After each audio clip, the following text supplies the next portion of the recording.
Welcome back. You're watching part 2 of Center Stage. Bihar's grand anti-Modi alliance took formal shape today. Janata Dal United, the RJD and the Congress have joined forces to stop the Modi wave in the upcoming bypolls in the state. Sworn enemies Nitish Kumar and Lalu Yadav have turned friends again.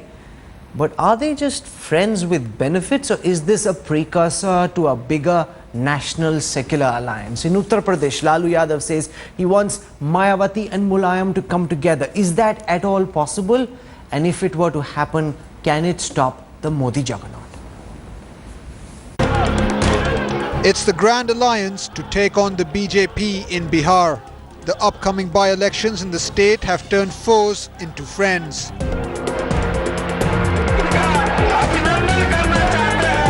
Bihar's three major political parties, JDU, Rashtriya Janata Dal and Congress, have formally sealed the deal to contest 10 assembly seats going to by-polls next month. Their single-point agenda to decimate the Modi wave. जिस आक्रामक तरीके से प्रचार के बल पर भाजपा ने लोकसभा के चुनाव में विजय हासिल की है, थोड़े ही दिन के अंदर भाजपा का असली चेहरा पूरे देश व्यापी उजागर हुआ है। कि अपेक्षा की जा रही थी कि अच्छे दिन आएंगे, लेकिन अच्छे दिन के बदले महंगाई बढ़ती गई और इस बढ़ती महंगाई से आम लोग त्रस्त है, संत्रस्त है। मैं समझता हूं कि बिहार हिंदुस्तान का रोल मॉडल होगा और आने वाले समय में इसी रोल मॉडल के तहत तमाम जो हमारे सेकुलर ताकतें हैं उनको भी दूसरे राज्यों में हम एकजुट करने का प्लान करेंगे, एकजुट करने की कोशिश करेंगे। The Grand Alliance hopes that it will be able to trump the BJP in Bihar that had managed 39% of votes in the Lok Sabha elections, with the JDU, RJD and Congress together managing 45% of the total vote share. All these three parties were compelled to form a grand alliance in Bihar after it got swayed away in the Narendra Modi wave in the last general elections. And now questions are being raised about the longevity of this alliance. And JDU State President Vashisht Narayan Singh has already dropped hints that this alliance is not forever. This is Rohit Singh in Patna for Headlines Today. Lalu, Nitish, Rahul fighting on a secular alliance, all united in their mission to halt the march of Narendra Modi's BJP. Can it succeed? Joining us on the center stage face-off tonight, Professor Sanjay Kumar, one of India's most respected psephologists. With us also on this program, Dr. Ajay Alok from the Janata Dal United, Sudhindra Bhaduria representing the BSP, Gaurav Bhatia from the Samajwadi Party. They usually fight on the show. I'm really keen to know what they feel about coming together, as Lalu seems to suggest. Also with us at this time is Siddharth Singh from the BJP. But before I put my first question, I just want to put out 4 statements, 2 each, made by Nitish and Lalu about each other. I start first with what Lalu says on Nitish. Nitish Kumar is a parrot of the RSS and the BJP and has allowed the Sangh Parivar to fan its activities, much to the detriment of the minority community. 12th October 2012. Why did Nitish host RSS Chief Mohan Bhagwat at the CM's official residence? Why did he not order a probe into the Sabarmati train burning incident as railway minister? 16th May 2013. I come to what Nitish said about Lalu. Lalu Prasad is a rental player of the Congress. 23rd April 2014. Then on the 30th of May, he says, when voters, Nitish on Lalu says, when voters gave Lalu the opportunity to serve them, he wasted it. Now he's making false promises to the people of doing wonderful things to take them for a ride again. Ajay Alok, given the bitterness, the acrimony of the last 15 years, this alliance is the height of political opportunism. Forget what the BJP thinks of it. How do you justify it to your own conscience the coming together of arch rivals, foes, who now suddenly are united in their purpose in trying to halt Modi's juggernaut? See, Rahul, there are certain decisions which have been taken on the basis of the circumstances. When we broke up from BJP, that time also I remember you called us that it's a politics of opportunism. Today when we are aligning with RJD and we are making a coalition, grand coalition, you are again calling it a politics of opportunism. I'm calling it the politics of desperation. Okay, no, you are calling it a politics of opportunism or desperate, whatever name you can give it. It's your, absolutely your wisdom. But let me remind you, in 1990, Mr. Lalu Prasad government was being supported and they were part of the government by the BJP, and BJP was a part of the government. What was then? In 1991, the BJP went, they broke. Why was it? That was the political circumstances. So every political party in their journey has to face some or other political circumstances based on which they take their decision. So neither you can call this as an opportunism nor you can call it as a desperate measure. You're saying it's political strategy and tactics. Let's look at what would have happened in Bihar if the JDU and the RJD had been fighting together. The BJP and the LJP, that's the Lok Janshakti Party of Ram Vilas Paswan, picked up 39% of the vote share. The JDU had 17, the RJD had 14. Taken together, they would have been 47%, whereas the BJP would have been at 39%. If I do a simple cephalogical calculation that suggests that the NDA would have won only 12 seats, its tally would have fallen from 31 to 12, whereas the Lalu-Nitish combine along with the Congress could have ended up at 28, completely inversing the final result of the 2014 elections. But Professor Sanjay Kumar, reality is far more complex than a simple arithmetic calculation. Is there at all transferability of votes between the vote banks of Lalu and Nitish at this juncture in Bihar? I think it's going to be very, very difficult. The coming together of the two leaders, Nitish Kumar and Lalu Yadav, doesn't mean that the voters of the two parties, all of them are going to join together and vote in favor of the candidates put up either by JDU or RJD. I don't think calculation is so simple as you have already calculated. We can't add the votes of RJD, JDU and Congress put together at 47 and say 47 is a huge lead over BJP's 39% vote. That's not going to be the simple arithmetic in Bihar election. No, but even then, he has a gap. It's not as if it's a very narrow margin. There is still a gap of about 8 percentage points between the aggregate of the vote share of Lalu, Rahul and Nitish together in comparison with Modi and Paswan. This surely, Siddharth Nath Singh, is something that the BJP would be concerned by, even if there isn't perfect transferability of votes between their vote banks. Taken together, they ensure that the anti-Modi vote does not get split. So either you vote for Modi or you vote for one alliance. One of the reasons why the BJP did as well as it did in Bihar and Uttar Pradesh was that the opposition vote was split. They were fighting with each other in the so-called secular formation. Taken together, they're a far more formidable threat for Modi. Well, Rahul, let me first say, this is not a secular formation, it is a vote bank alliance, and not to split a particular vote bank which is of minorities, but forgetting very well that there is a majority polarization, or you may say a reverse polarization, which always happens. But I think Bihar has voted this time not on the basis of the caste or anything. They have actually voted BJP in the Lok Sabha and the alliance of BJP primarily because they want good governance and development. And the problem is that they don't want to spell what are the circumstances. The circumstances are very clear, that they are scared of Narendra Modi. Therefore, they all, for their own survival, I don't disagree, but therefore own the political survival, they want to come together.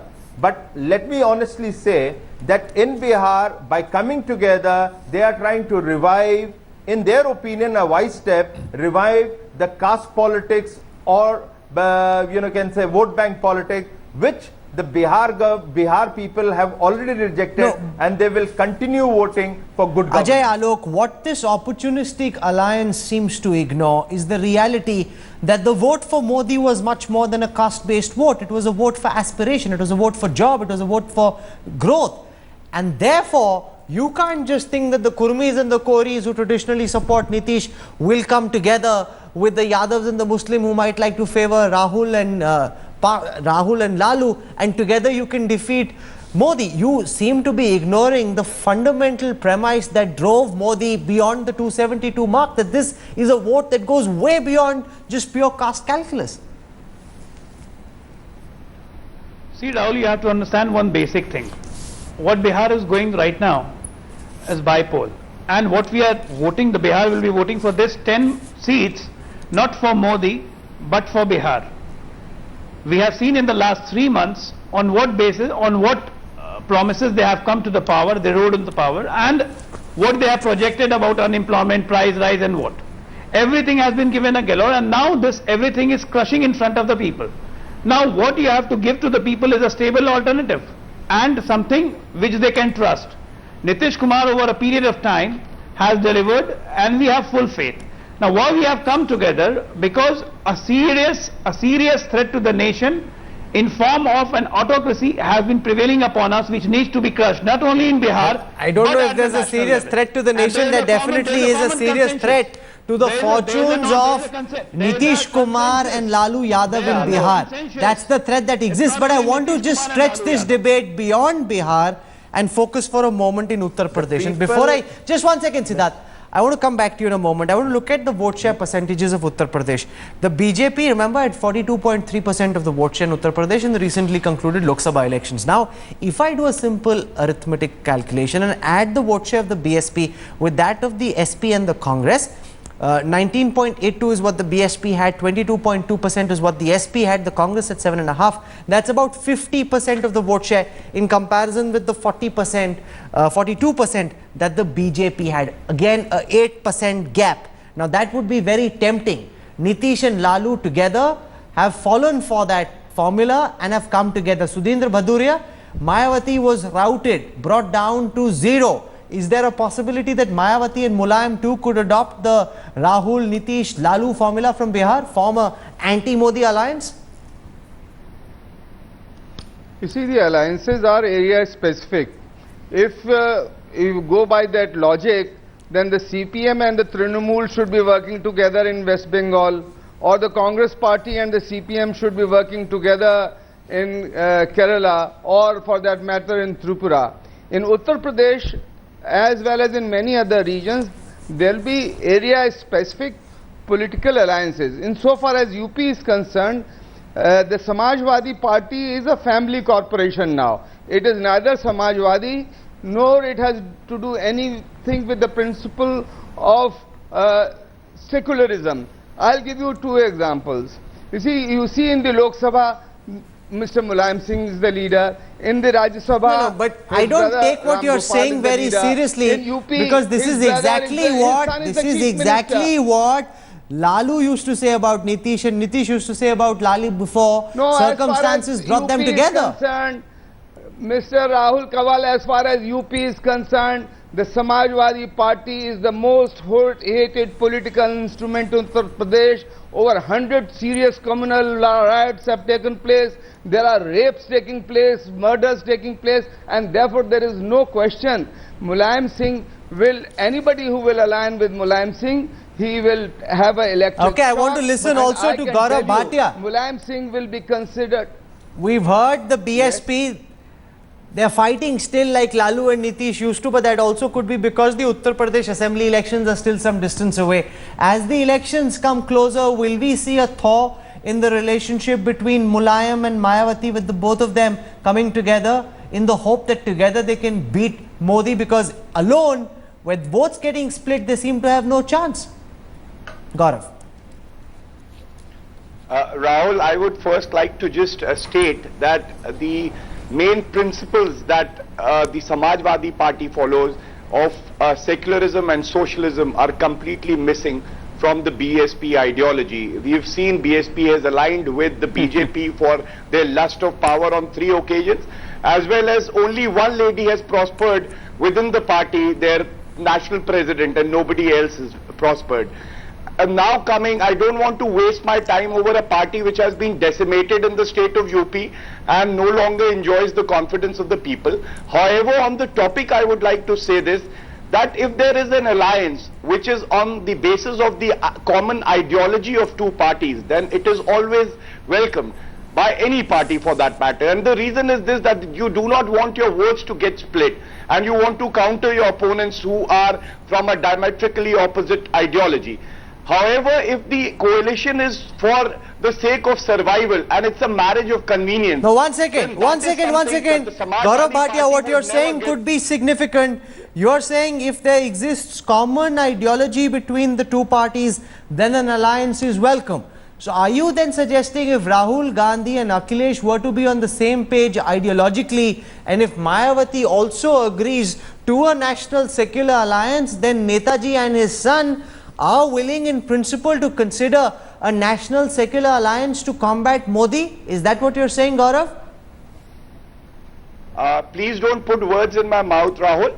I've already clearly stated that BSP's basic fabric is completely opposite to what the SP ideology is. Therefore, there is no question of... Okay, let's leave BSP out of my question, but let's focus on the Congress and Rahul, because both claim, Rahul and the SP both claim to be secular formations. Are you then suggesting that there at least could be, unlike the Lok Sabha election, an alliance between Rahul and Akhilesh for the assembly elections in Uttar Pradesh?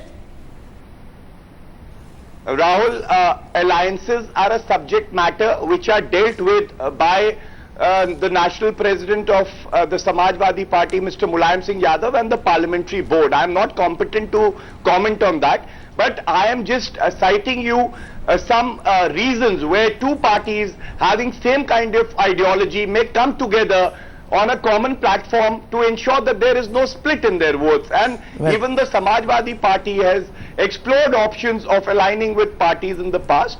I am just saying that it what you're saying is very interesting. Its significance cannot be dismissed. Siddharth Nath Singh, right here on center stage, a softening of position. Suddenly the Congress doesn't seem to be the pariah it was before the Lok Sabha election. If they are secular and on the same plane, they could come together. Gaurav Bhatia, you've spoken. I'm allowed to infer my own conclusion. I want to go across to Siddharth Nath Singh and get him to comment on the Rahul Akhilesh front, which already seems to be in the works in UP. Siddharth. I think Rahul, we are seeing this kind of alliances, which you have rightly said, opportunistic alliance. I will call it, on a larger canvas, I'll say national vote bank alliances. And on that basis, if I can mention 21st of July, Mamata Banerjee, in one of her main rallies, she openly said, we welcome the left to join together to fight what? Communal forces, that is BJP. Now they all are ready to work on an ideology by putting BJP as a communal, which we aren't, but they want to come on the basis of some ideology which they call secularism versus communalism. I am noticing in West Bengal, it is 21st of July, you can pick her speech.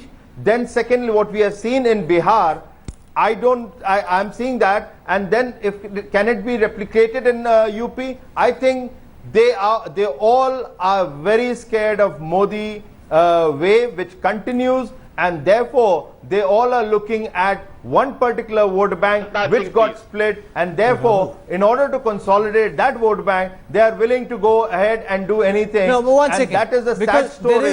There is a reality of the last election. Gaurav Bhatia, I'm coming back to you in just a moment. And development, and that is what they are going to vote for. Absolutely. But vote shares, vote banks are a reality of Indian politics. The one reason why Modi did as well as he did in Uttar Pradesh is that the opposition vote share was getting split. There were multiple Muslim candidates, every community was divided. Once it consolidates, if it consolidates, is the threat to the BJP not far more significant than it was in the Lok Sabha elections, Professor Kumar? See, it's very clear. If the situation in Bihar and UP is slightly different, coming together of Nitish, Lalu and Congress poses greater threat to BJP in Bihar compared to in UP. Because look at the vote percentages of BJP in UP. If you combine the vote share of Congress, SP and BSP in the Lok Sabha elections, still BJP would win 38 seats out of the 80 seats. They have already won 72 seats, but still if you combine significantly less than the 72 that they won. That's true, but in an artificial situation, if you combine the vote share of the three parties, still BJP has a lead in 38 seats. compared to the combined vote share of these two parties. It's very, very difficult, even if these three parties come together. And we know coming together of three parties doesn't mean you add the vote share of all the three parties. It never happens. Highest possible vote transferability could be at the extent of say 75 to 80%. Gaurav Bhatia needs to respond to what Siddharth Nath Singh said. I'm also running out of time, so Gaurav, quickly conclude, please. Yeah, I just want to counter Mr. Siddharth Nath Singh by saying the only party that is afraid right now is the BJP, because they made very tall promises and they are not being able to deliver. As for the Samajwadi Party, we are sure that on the strength of our cadre alone, we will be able to fight the BJP in the state of UP. We have been the main party in the state of UP, and the cadres have found strength in adversity also. Therefore, even for the forthcoming elections or the by-elections, the SP is prepared to take the BJP head on. Okay, I know that both Ajay and Siddharth have their hands up, but I'm out of time on this broadcast. Make no mistake, this is an alliance born out of desperation. Much more than just opportunity, it's a battle for survival for Lalu and for Nitish, and they both know it. But things aren't quite as easy for Modi and for the BJP as Siddharth would have us believe. They've just been bested in 3 assembly by-elections in Uttarakhand. So it's not all hunky-dory for the BJP either. But Indian politics is heading for interesting times, and we seem to be witnessing the beginning of the formation of a grand Modi alliance. What is also being called Mandal 2.